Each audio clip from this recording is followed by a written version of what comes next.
Les scientifiques ont-ils enfin découvert la cause cachée de nos acouphènes? Toutes les personnes dérangées par les acouphènes viennent tôt ou tard à en chercher l'origine. Après avoir fait de nombreux tests, nous revenons souvent déçus de ne pas avoir trouvé d'où viennent ces bruits dans nos oreilles. Des études récentes nous apportent enfin la réponse à notre question. Comme vous, j'ai eu des acouphènes. La solution www.soigneracouphènes.com. Découvrez tout de suite les 3 étapes indispensables pour retrouver le calme dans mon livre numérique à télécharger gratuitement. Cliquez sur le lien juste en dessous dans la description. Jérémy Montagna-Misson, ingénieur biomédical et audioprothésiste. Bienvenue dans une nouvelle capsule de soigner les acouphènes, le meilleur endroit pour trouver des conseils de qualité à propos de vos acouphènes. Abonnez-vous juste en bas à gauche pour ne manquer aucune publication. Notre parcours d'acouphénique se résume généralement de la manière suivante. Nous commençons à remarquer l'apparition de bruit dans nos oreilles. Petit à petit, plus nous nous y intéressons, plus nous y faisons attention et plus nous sommes dérangés. Au fur et à mesure que la gêne grandit, notre but devient très clair. Trouver la cause de nos acouphènes pour pouvoir enfin les éradiquer une bonne fois pour toutes. Après s'être documenté et avoir obtenu quelques avis sur la question, on se rend compte que ce n'est pas aussi facile que cela. Ça devient même très frustrant. On nous dit que la cause n'est pas connue et que même si on la connaissait, on ne pourrait pas de toute façon faire quelque chose. D'après les dernières recherches, ce n'est peut-être plus aussi vrai que ça. Si l'on connaît la cause, on pourrait alors savoir directement où agir pour améliorer la situation et peut-être retrouver le silence. Concernant les acouphènes subjectifs, il faut rappeler qu'à l'heure actuelle, il n'existe pas de remède pour retrouver le silence. Les chercheurs ont conscience qu'il sera très compliqué, voire impossible, de faire taire les acouphènes tant que leurs origines biologiques n'auront pas été établies. Plus nous connaîtrons la cause avec précision, plus nous serons capables de trouver des solutions pour enfin retourner dans un monde silencieux. Pour tenter de découvrir la provenance des acouphènes, les scientifiques ont décidé d'évaluer le fonctionnement du système auditif tout entier. C'est-à-dire qu'ils ont réalisé des batteries de tests sur le chemin complet de l'audition pour sonder les différents étages. Cela allait du système auditif périphérique jusqu'au système auditif central, le cortex auditif.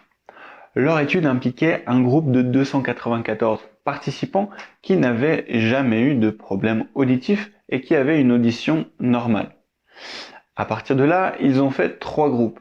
Le premier, ceux qui n'ont jamais eu d'acouphènes ou bien qui en ont eu mais qui ont disparu en quelques minutes. Le deuxième groupe, ceux qui ont connu au moins un épisode d'acouphènes pendant moins de 6 mois. Le troisième groupe, ceux qui avaient déjà entendu des acouphènes pendant plus de 6 mois. La question était la suivante. Est-ce que les tests réalisés étaient différents chez les personnes qui avaient des acouphènes par rapport aux personnes qui n'avaient pas d'acouphènes?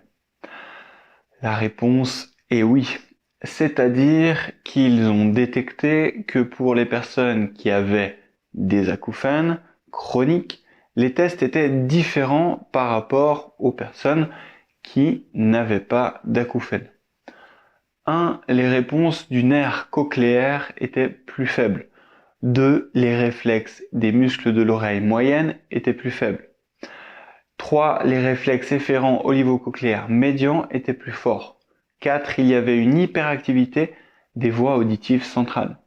Ces résultats sont cohérents avec l'hypothèse courante sur l'apparition d'acouphènes. La diminution de l'activité neuronale de la cochlée peut provoquer une hyperactivité due à une diminution de l'inhibition dans le système nerveux central. De manière simple, le cerveau étant moins stimulé, il augmenterait le volume au niveau central et créerait donc les acouphènes. On dit souvent que les acouphènes ne viennent pas des oreilles, mais du cerveau. Alors pourquoi est-ce que l'on n'a rien détecté d'anormal chez nous qui avons des acouphènes, mais une audition soi-disant normale? Simplement parce que les tests simples généralement réalisés ne permettent pas de voir les anomalies. Cela se voit sur les tests simples comme le seuil d'audition, uniquement lorsque la dégénérescence neuronale cochléaire est extrême. En conclusion, cette étude nous éclaire sur le lien entre les indices des déficits neuronaux périphériques et les acouphènes. Elle est aussi en cohérence avec l'idée que la dégénérescence neuronale cochléaire peut servir de déclencheur périphérique qui entraîne un gain central excessif et donc des acouphènes. En comprenant mieux les mécanismes de création des acouphènes, cela va permettre petit à petit de cibler spécifiquement les anomalies neuronales. C'est un nouveau pas en avant vers les solutions thérapeutiques qui permettront un jour de retrouver le silence. Vous avez des acouphènes mais vous préférez le calme. Découvrez tout de suite les 3 étapes indispensables pour retrouver le calme dans mon livre numérique à télécharger gratuitement. Cliquez sur le lien juste en dessous dans la description. Si vous avez aimé cette vidéo, mettez un pouce bleu juste en bas à droite et n'hésitez pas à la partager. Votre expérience et votre point de vue nous intéressent tous. Quel test avez-vous réalisé pour connaître la cause de vos acouphènes? Avez-vous été satisfait des réponses que l'on vous a apportées? Vous êtes libre de partager tout ça avec nous dans les commentaires.